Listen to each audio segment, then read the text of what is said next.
Hello, my name is Adaobi Onyekweli. Welcome to TinaTalks show. Today, I have a special message coming all the way from a wonderful guest of mine, all the way from United Kingdom. She will be sharing her amazing stories. But before that, I want to say thank you so much. If this is the first time you are tuning into this channel, thank you so much. And if you are a returning guest, thank you so much for continuing to support me on this platform. Like I have always said, this platform, TinaTalks show, is a platform that is created just for yourself to share those amazing stories.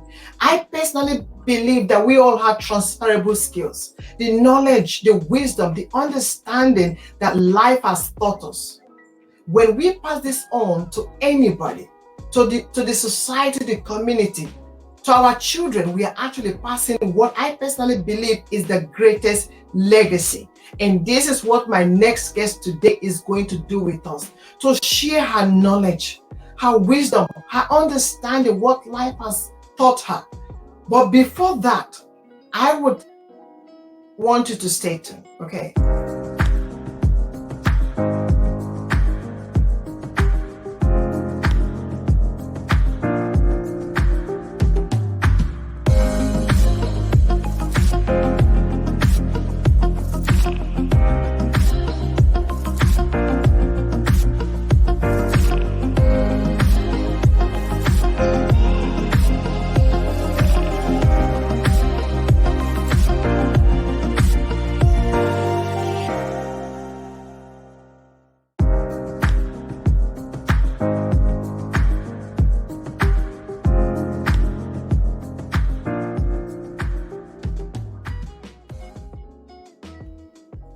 Welcome back, audience. Thank you so much for that short break. Now, my next guest, she is a UK based.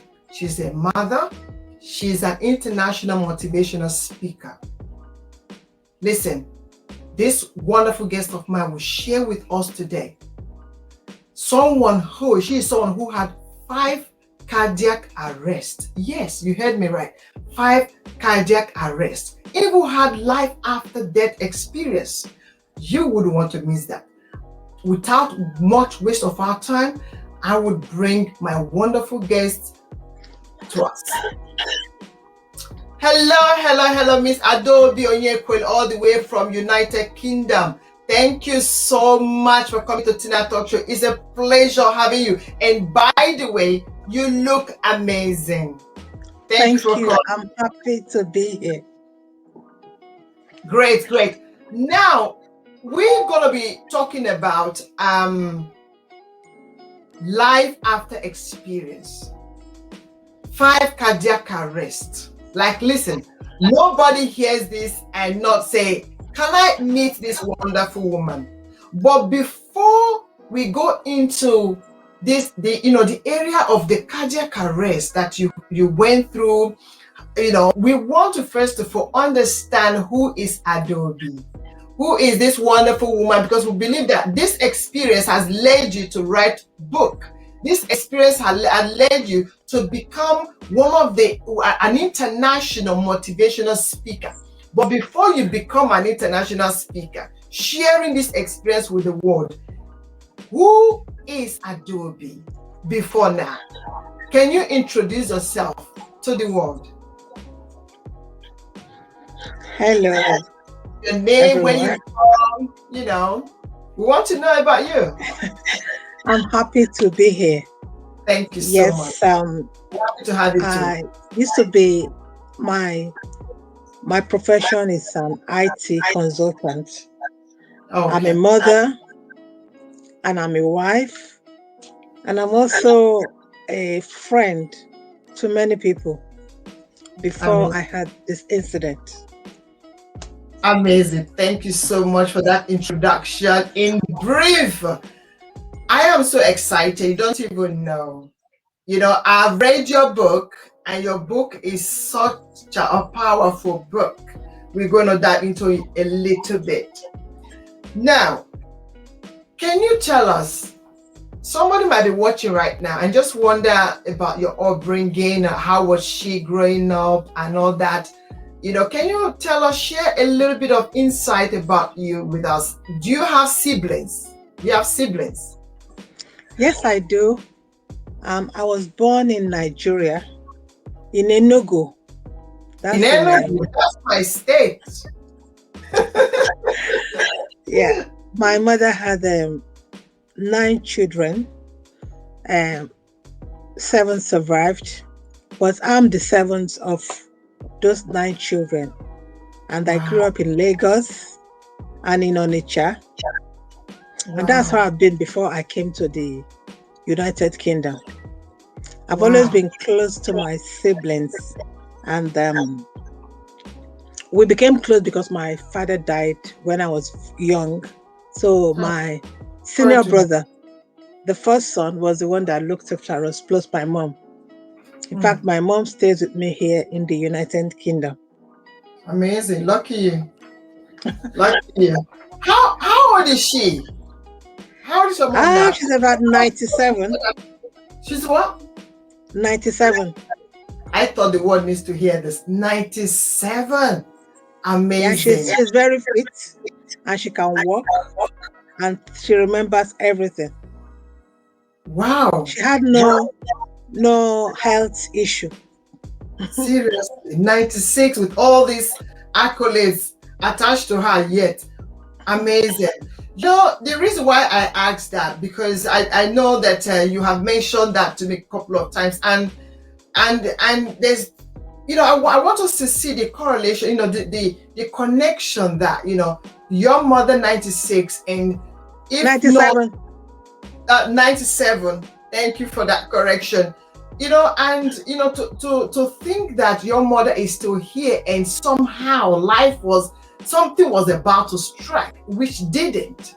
Now growing up with your siblings is dad, passing away at when you guys were still young, leaving your mother and your brother to raise you.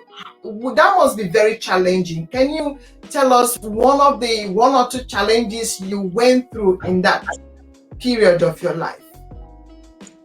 Well, I was in the boarding house when, because I just entered secondary school.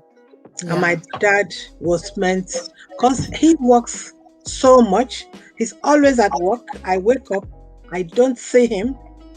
And till I sleep, I don't see him. So when I was in secondary school, he said he was coming to pick me up from school for the Easter holidays. To me, that was the best present ever. And I got ready because I was in a convent school. So the sisters got me ready to meet my dad and everything. But last minute, they told me that my daddy has changed his plan. I have to meet him in Onitsha. I have never been to Onitsha in my life, and I thought that was odd, but I still went with my auntie, who now came to pick me. And that was when I realized that he's dead. Wow. Yeah, I was very angry with him for dying because he should have spent his Easter with me, and he left me. So for years, I actually hated him for dying like that. For leaving you behind. Well, not leaving me behind, because all my older siblings, they know him, but I have never spent any time with him. So that was my time with him. First time with him in the whole of my growing up. So I sort of felt he cheated me out of my time. That was my thinking then. That at that time. So with all this, feelings floating around your mind, how did you manage this emotion? How did you manage it?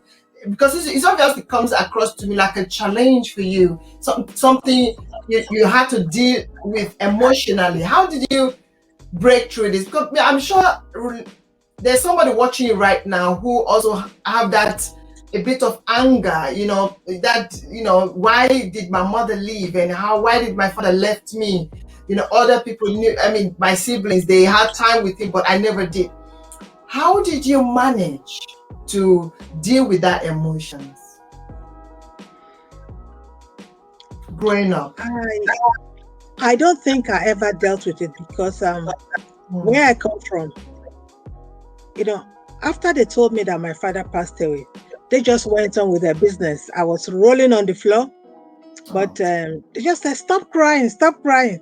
It's gone to the Lord." So nobody ever spoke to me. And I think for years, I was even hiding the fact that my father was dead from my friends. I used to pretend, oh, my father is Tina. So I think that affected me because I I was finding myself unable to do certain things, and people thought I was odd, I was lazy, but nobody had actually, even my siblings, they didn't try to speak to me. So it's like I just grew up with all those emotions in tangles. Wow, amazing. I mean, so far, there's no doubt it has been a challenge for you. I would like to say that I would love to offer you, if there's any way you want Tina Talks to support you psychologically, we provide counseling for you to help deal with such traumatic experience carried forward into the future, and sadly you've not been able to deal with that. So we can actually offer you some therapy to help you resolve that emotion and find peace within yourself and your dad. That would be great.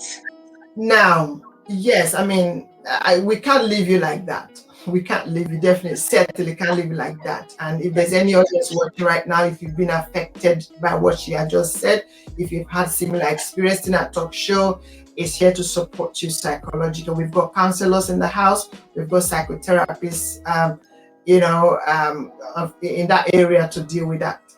Now, thank you so much for that so far. Yes, are you somebody who is watching now? Are you married? You have kids? Yes, I am married to a wonderful man. Amazing. And I'm a mother to 2 beautiful children.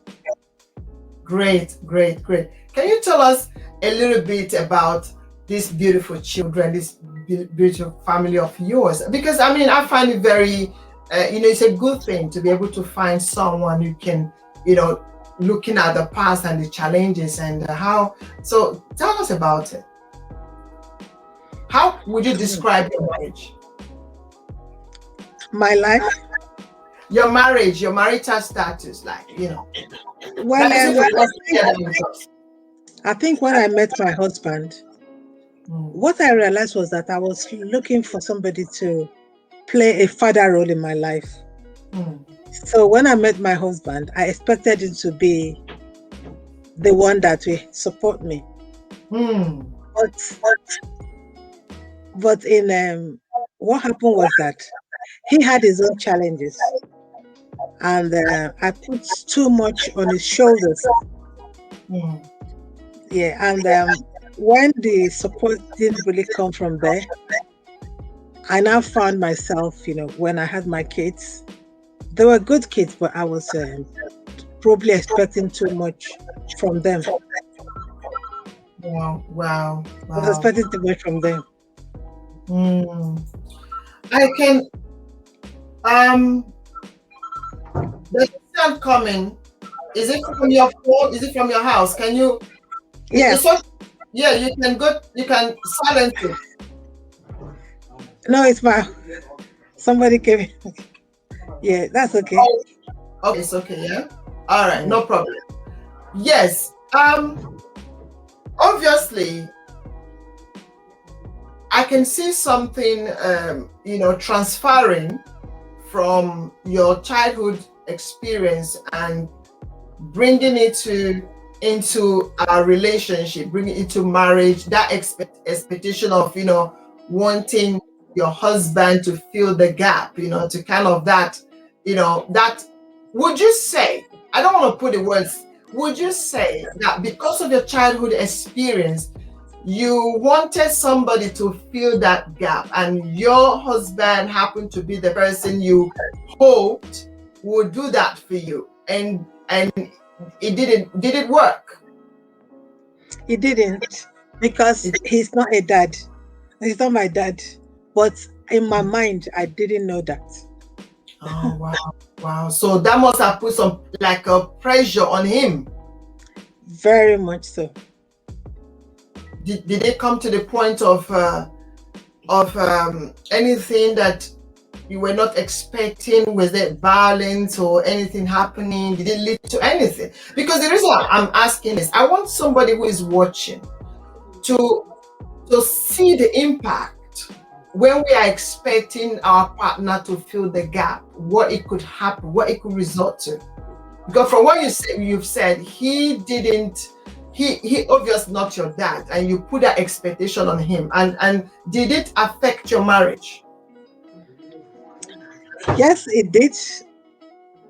It did a lot, because he thought I was being childish with some of the things I expected from him. And I thought, because before I married, I didn't know what to expect in a marriage.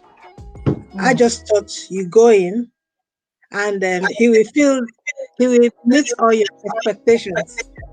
Yeah. But when I went in, I was disappointed that he wasn't acting like a father, I think.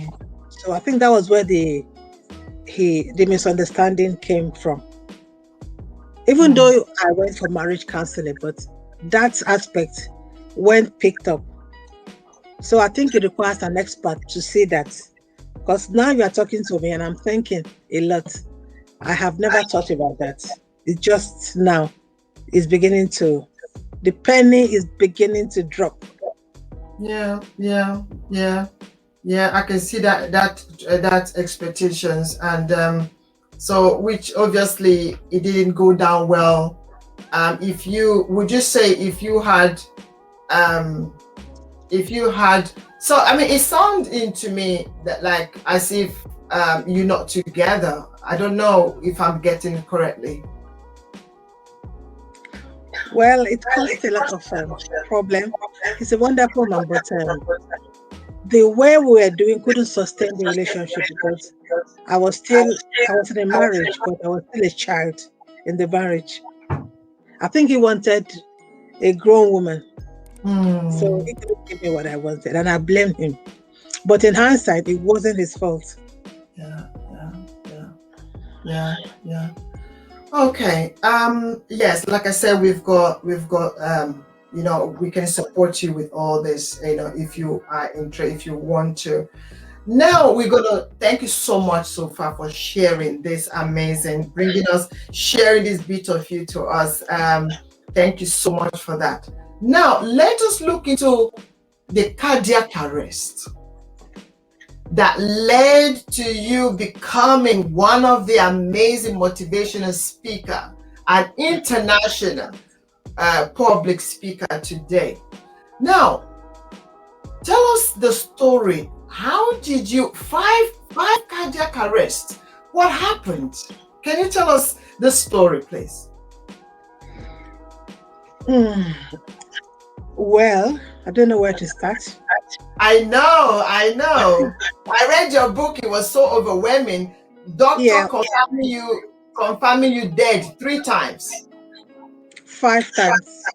Doctor confirmed you dead 5 times. Audience, yes. Did you hear that? Okay. Now, we want to know what happened. Start from anywhere. Because obviously, after going around the world, in a haze, I finally got my place, my own home. And I wanted it to be the best home you could ever had.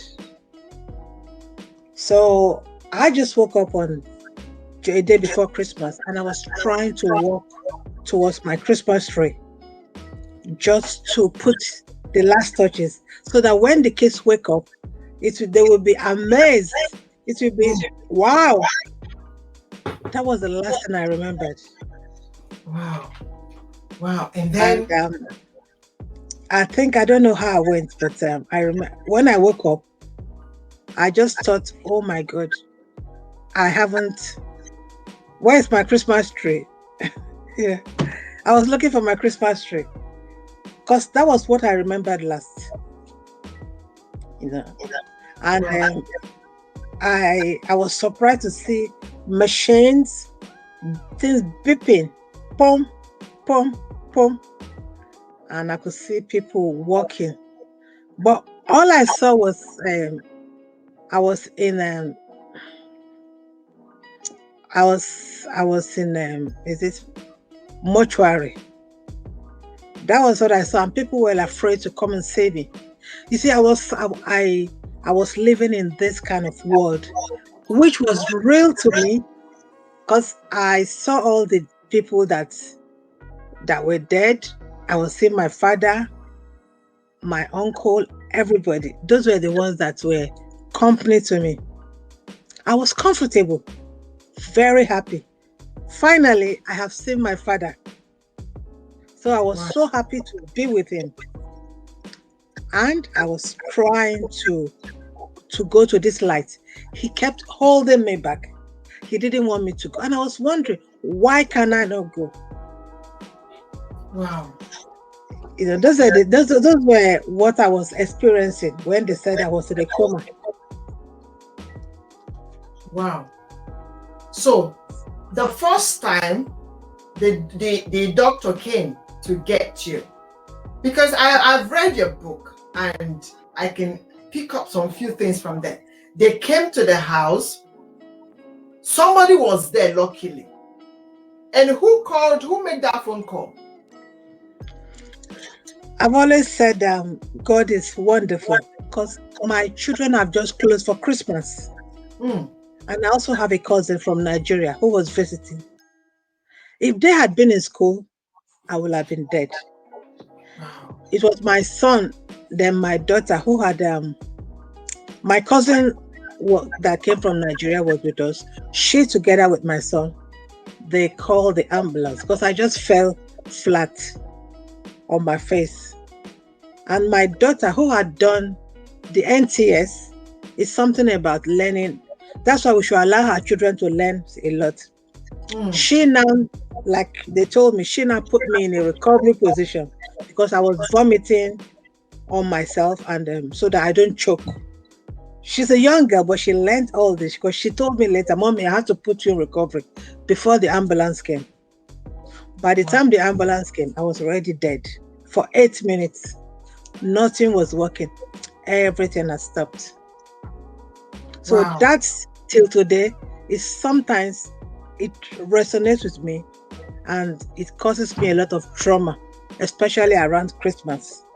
Because I'm thinking, am I going to survive this Christmas? Because if nobody was there, I would have been history. Because by the time they come from school, probably their mother won't be here again.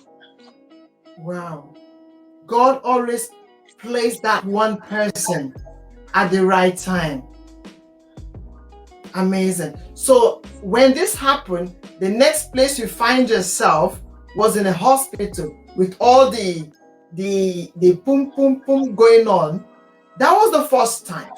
Now, obviously, the story you're going to share with us is the story that a lot obviously you were told, because when you're in coma you wouldn't know anything happening. So can you tell us, from what they told you that happened the second time, what happened?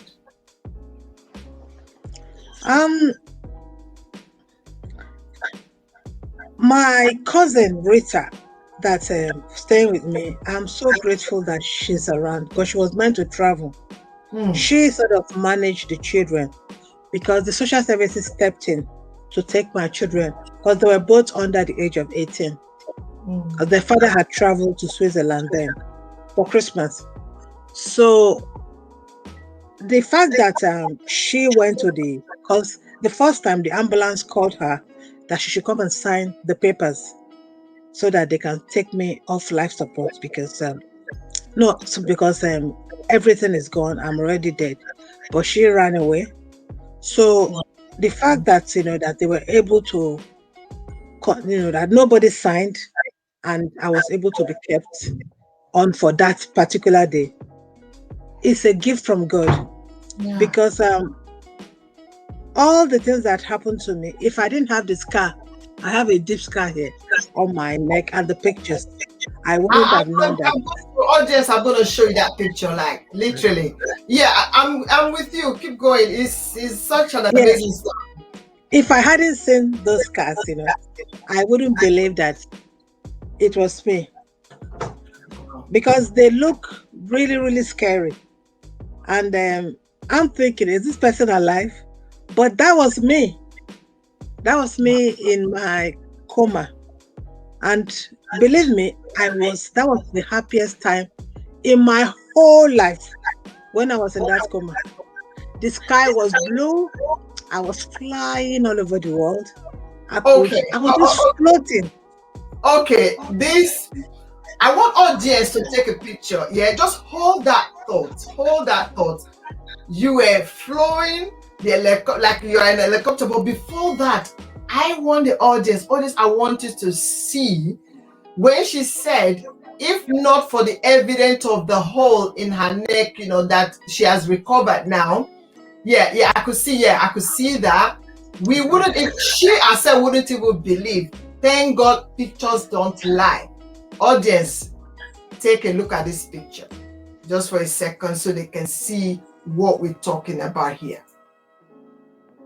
Now, this picture, can anyone believe that the picture we are looking at just now is the woman that is sitting right behind the picture?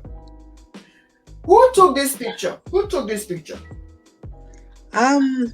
My senior brother's son, because my brother was in Canada and they told them that I will soon be there, going to turn off the life support. So my brother wanted to take a last picture that they can remember me by before they turn off the life support. Jesus. Wow. Amazing. There's another, like literally, like this is like almost gone. Wow. Audience, this same person, this same amazing woman, I call her walking miracle. I call her the walking miracle. So now we're going to continue. This is, I want to touch you because and I wish I could touch you and tap some energy, because where you've been, I don't think, in fact, audience, we're going to continue on this one. We're going to continue. So now tell us, you were going to say about is it that like afterlife? You had afterlife scenario? Was it what you were about to tell us? Yeah. Well, it wasn't like afterlife, because it was a good experience, because for the first time in my life, I could see my dad, and I was so happy. It was peaceful. The sky was blue, and I was going all over the world, just under the aeroplane. I wasn't even in the plane, but the peace I have in my heart, I have never had that kind of peace since I was living before the incident. Wow. So I didn't, even when I got up, when I opened my eyes and I saw the doctor, I was annoyed, because according to me, they have disturbed me. I preferred where I was. Serious? than the earth. I didn't even know I was in coma. But what pained me was that I actually didn't want to come back. I forgot that I have children. I forgot that I was married. So I felt guilty later when I realized that my kids were missing me. And I'm thinking, oh my God, and I didn't want to come back. Because where I was so peaceful and happy. Wow, your story is such an amazing. Your dad that you didn't have enough time to spend time with on earth, you saw him there. Yeah, he was actually with me all the time. And all my uncles at that time, but he was guiding me, because he was trying to stop me from going into the light. I wanted to go because it was nice. It was looking shining. You know, it's like, Okay, what is this light? What is this light? What does it represent? it's like a circle, and people were going through, and I was just following them, but I was being pulled back by him. He said, "No, don't." He was just standing by me. And Wow. Now, would you say that for him to be, would you say, because at the beginning you did mention about the pain you had for him, why did he have to leave you? You know, the time that you had to spend with him, would you say that he made up a little bit for that in that experience? actually, this is the first time in my life that I'm thinking of that. You see, I like the way you interviewed. Yes, he made up massively, because if he wasn't there, my family, my children, my husband wouldn't have had me back. So he did the job he was supposed to do. So I just realized that even if somebody dies, we might be crying, but they're actually always there. So that's what he Oh, told me. He said, even though he wasn't there, but he was always with me. But he was upset that I wasn't speaking to him. I was angry. Probably if I'd spoken to him, he will have. So I always advise people now that it's good to speak. Yeah, the ones that you love, when they die, they hear you. I hear you. Amazing. I'm so touched. I have this feeling like in this, there could be some kind of peace within you, knowing that your dad is still there with you. He came to your rescue just when you needed him the most. That is an amazing reconciliation. And I hope that that continues. Now, somebody might be watching now and they want to know what led to this cardiac arrest. Did you have like a previous health issues, health problems, like, what happened? Or were you a very healthy, nothing going on, and like, can you tell us what would you think might have led to that cardiac arrest? Well, I'm actually a health coach. I I took so many courses on health. I've taken courses in natural health. I even went as far as investing in a special cookware that will help you to eat very healthily. I teach classes on how to avoid heart attack, cardiac arrest, diabetes, high blood pressure. I was doing all this because I wanted to guarantee that I never suffer any lifestyle diseases or even die untimely death. To me, that was my guarantee. I pray a lot. I eat organic meat, or sometimes I don't eat meat at all. Everything I did was trying to avoid death. So, and I had my clients that know me. So when it happened that me, that is a health freak, and I had 5 cardiac arrests, all my customers and my clients, they were scared. They said, if this person that is teaching us about health can have this, what will happen to us? I thought the same myself, and I told my doctor, I said, I have spent lots of money, because anything that comes up, any natural thing, I'm taking it. I'm detoxing. I'm doing stomach gut cleansing. There's nothing I don't do. But when I found myself in that situation, I actually told my consultant, and they shook their head. They said, well, maybe that was what saved, but we don't know. But I didn't want to even have cardiac arrest in the first place. Wow, there is something there. So sometimes in life, we can do everything. We think we can control life. We think we can take charge of what is happening around us. All this you can see from her story, what happened. An expert in cookware, an expert in, eating well, all in the race, or all in pursuit of to prolong life. But you see, this has shown me too that yes, do what we have to do, but ultimately we look up to God for anything that we are doing. And can I also say, nobody has, in my family, we don't have heart problem. We don't have any of these lifestyle diseases. That's my larger family. Things like diabetes, everything. So it was not even in the family. So even doctors were baffled. They don't know where it came from. It came from nowhere. But I'm sure it must have come from somewhere.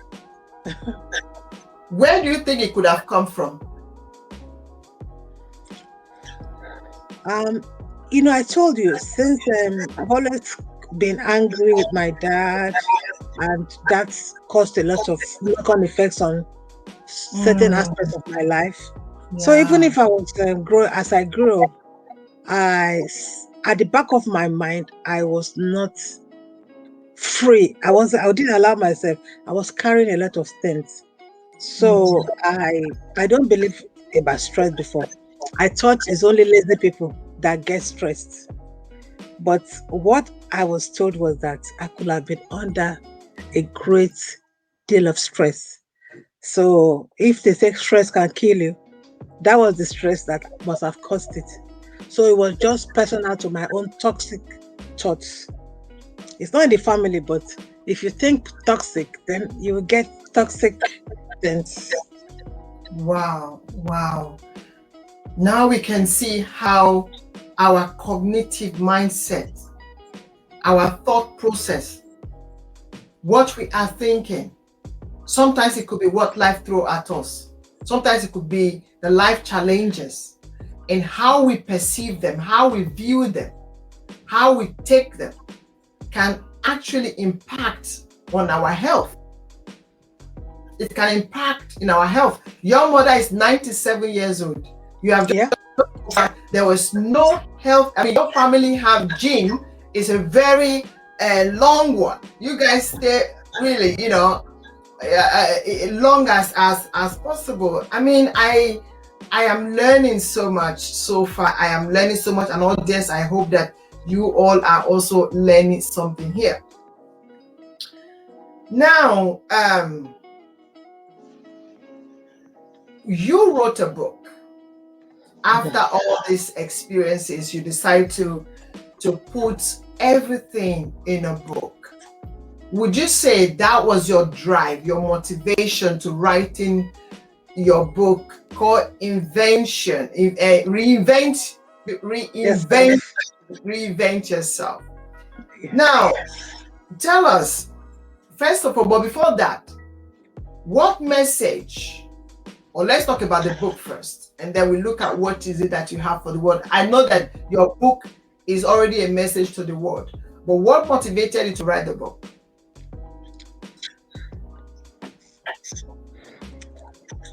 When I woke up from coma, I was told that they don't know how long I've got to live, that I have.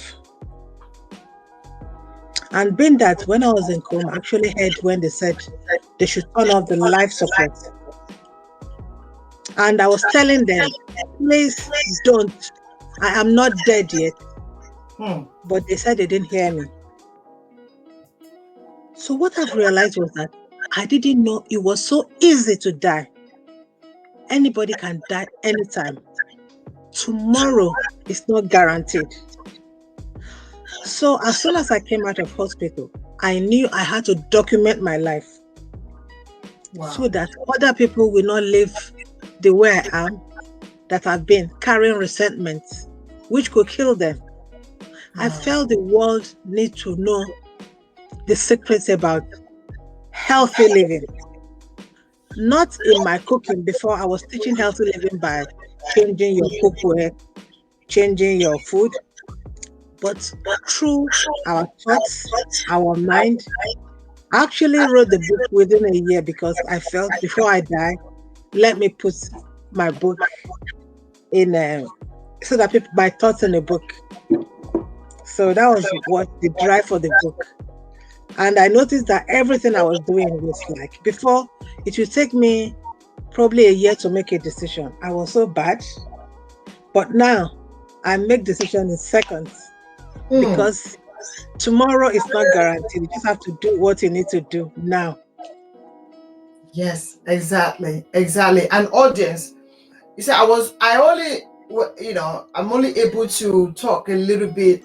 5 cardiac arrests. Doctors confirmed her dead 5 times. Now you can imagine the story. Now, because I wouldn't want to take much of your time, I would urge you, in that book, which she will be showing you right now, Reinvent Yourself. In that book, you will get to read all the other stories, the rest of the cardiac arrest, what happened, what the doctor did. In fact, there was something I read in the book that you came to the point where you have, is it sepsis? Like the brain, there was brain dead. Can you tell us about what it cost you? And because I call you, I read your book and I said, this is a walking miracle. What were the things that doctors that was happening that they said you can't come back again? There's no need to keeping you here. Yes, because I was wasting time taking up somebody else's bed in the intensive care.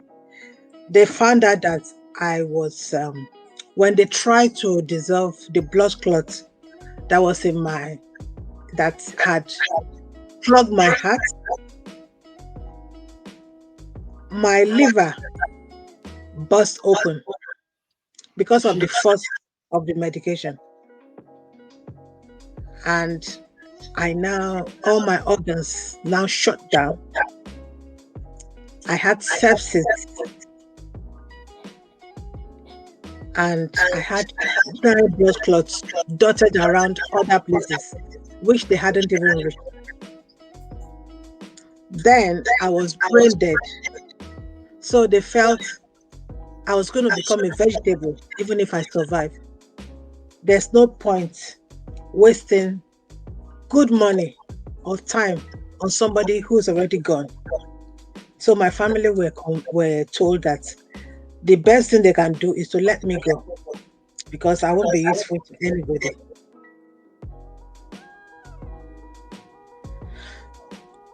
Those were the things that I heard, and it scared me, because my siblings, they are all professionals. They're doctors, lawyers, accountants. I'm just one of the baby of the family. Normally, for professional people, they believe doctors. If a doctor said this person is dead, they sign the paper, switch off. But I think the angel of the Lord was standing between my siblings and the doctors. They asked 4 times. They refused to sign the papers to let me go. My brother was phoning, said, look, please let her die. When we know she will soon die. Let her just die naturally. Then she will go. And my husband was asked the 5th time. He gave the same answer. He said, look, the children, I don't know. I don't want to be the one to sign. I don't know what to tell the children. He didn't even know what he was doing. So to me, it was God that prevented them from signing, because the NHS were doing their best. In such a situation, is brain dead, everything dead. There's no need to kill the person alive, because she won't be useful. Nobody knew I was able to talk. So the picture I saw, actually when I woke up, I saw my picture when I woke up. I didn't even think it's me. So those were resonated with me a lot.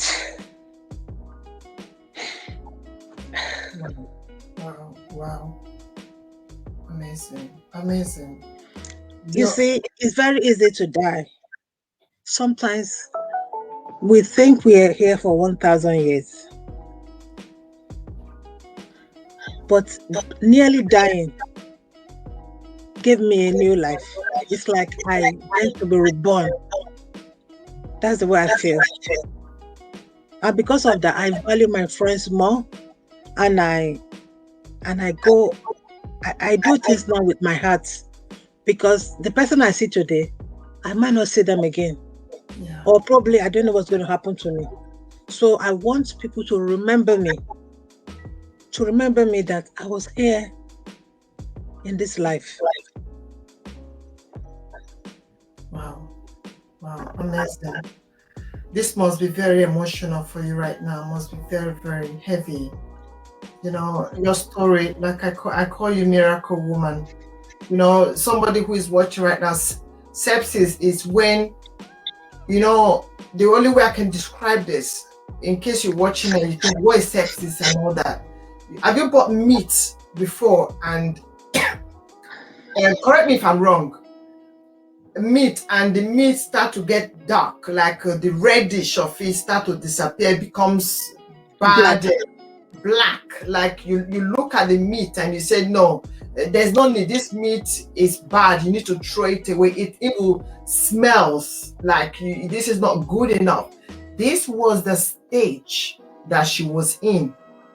Brain dead, everything burst inside, everything gone. But God was still at work. God was still doing something.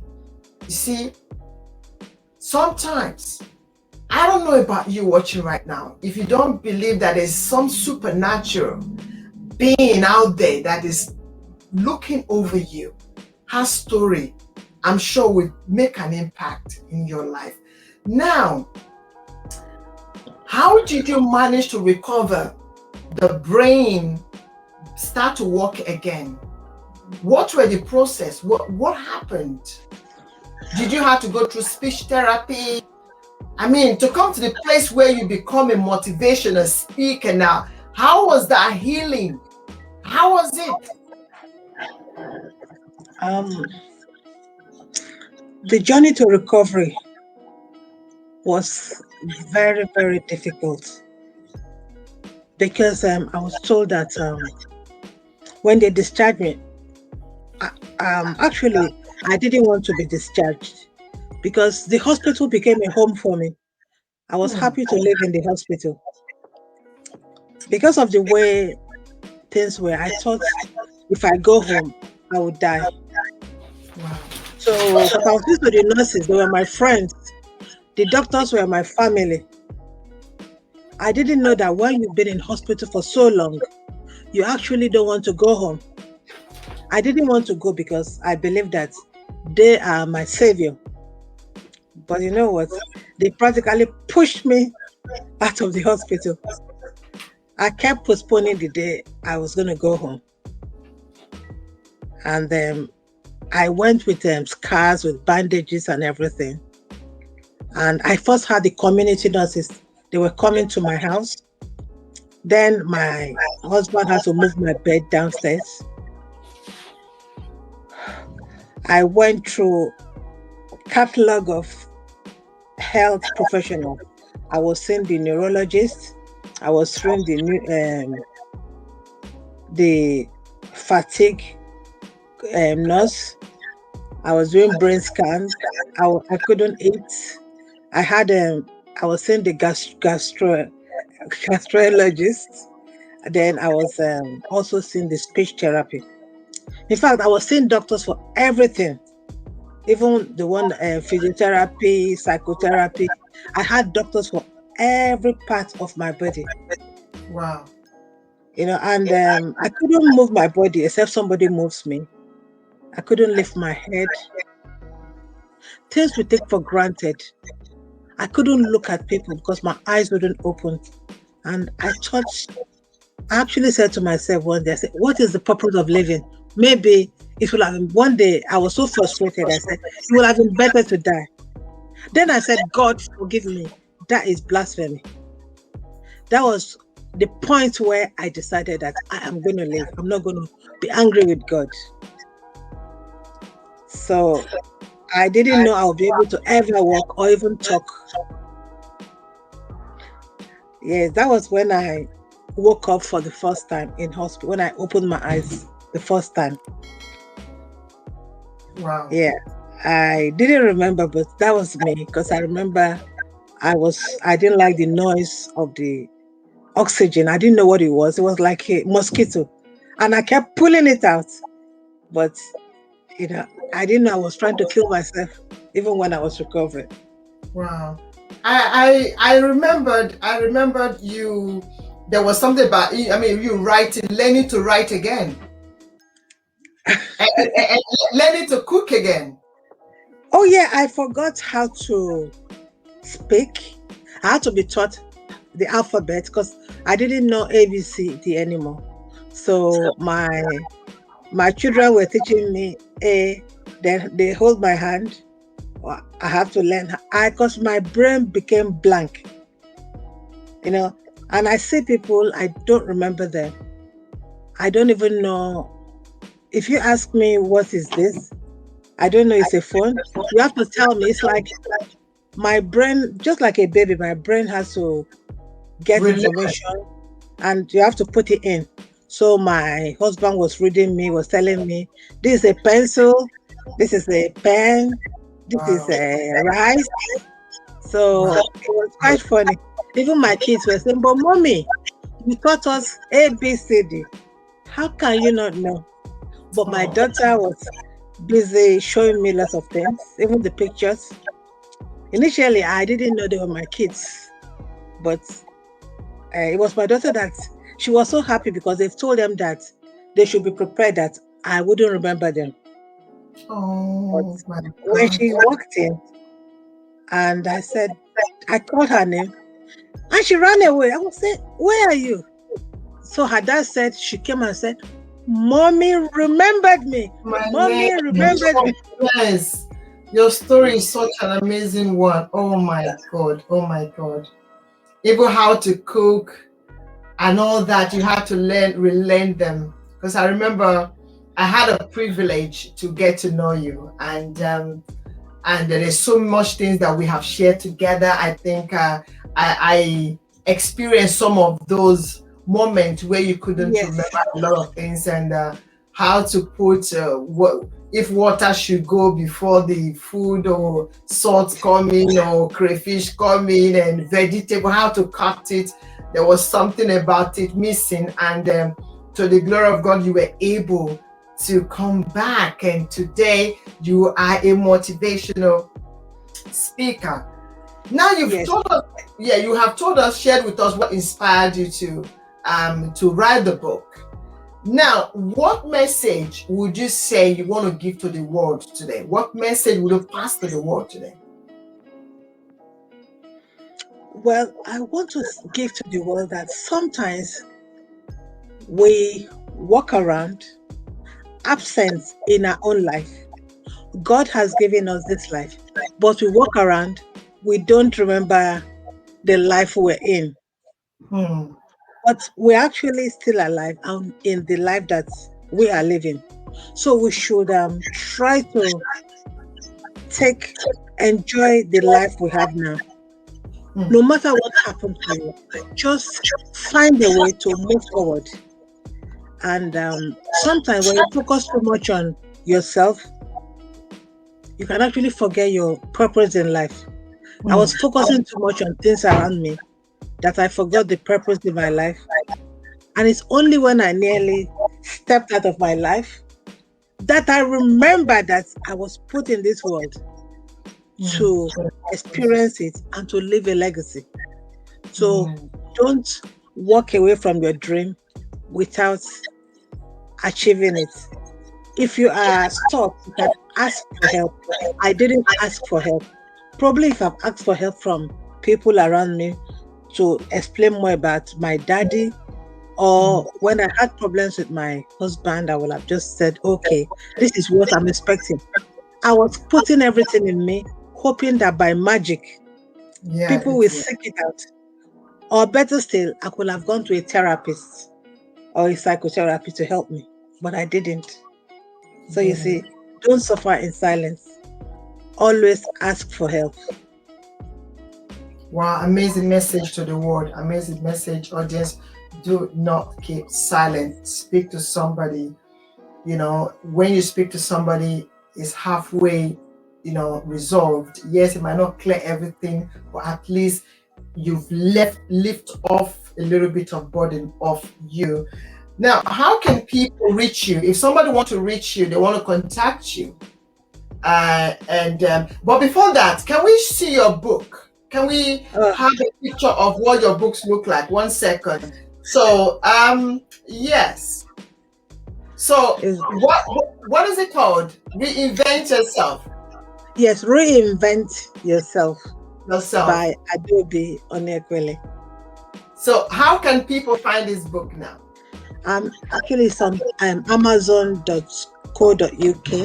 I wish I have my one. I know you. It's on Kindle. Okay. It's on Kindle. It's on Kindle, and it's also on paperback. Wow, amazing. Audience, you have heard. What about, do you have like a social media platform? I think I've put it up there, website where they can reach you. So if you can verbally tell them again how they can reach you. My website is www.adobionyekweli.com. My Instagram is also at Adaobi Onyekweli. And my Facebook is Adaobi Onyekweli on Facebook. I share tips on how to live a fantastic life every day. Make each day count. Don't let any day go to waste, because our time on earth is meant to be happy. So don't let anybody take your joy away. Yeah. And in your book, you spoke about reinventing yourself, that the importance of, Yes, I have 21 steps on things you can do to take your power back. Because I was giving away my power, hiding behind, oh, my daddy did this, my daddy did that. So you can have your power back by using some of the tips that I put here. And some women have taken this book to share in their group. So they have a group where they go through the 21 tips. Yeah. Amazing audience. You have heard. You can grab the copy on Amazon. You can follow her on Facebook. You can follow her on Instagram. You can contact her on her website. She is everywhere. You can also even invite her on your conference. I understand you go through. Oh, yes, I'm also a keynote speaker. You're a keynote speaker. Did you hear that? So you want this woman to come to that platform in your conference, seminar, event, to come and share this amazing story. Now, thank you so super much.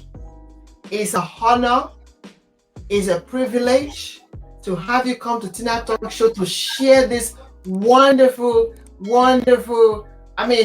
impact us with knowledge, wisdom. Like, I get goosebumps, chills when you were talking about afterlife, like coming to see your dad again. So before, I never thought things like that exist, but hearing your story, oh my God, that is I never used to believe it. I thought it was just people just talk until I saw it. Wow. I'm so happy that you've been able to find, your dad showed face again and said to you, I'm always there with you. Thank you so much for that. It's an honor, it's a privilege. Thank you so much for sharing this with us. Audience, as you have heard, I don't know about you, but listen, I have learned so much, and this is why I do what I do on my show, TinaTalks Show. It is a platform for you. You may think you don't have a story to share. Listen, a lot of people are committing suicide, demotivated, no inspiration.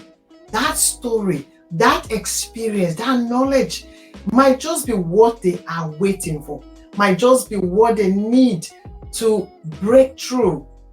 This platform, a lot of you even have something to share, but there's no platform. Give us a shout. Come and share your amazing testimonies, your talent, your wisdom. What makes you, I've always said, audience, listen, no matter who we have become, what makes it beautiful is the story behind it. Is how did we go there? How did we get there? We are not who we are today. We are the process. We are where we are coming from, because what we are today stems from our past. Thank you so much. If this is your first time, I hope you come back.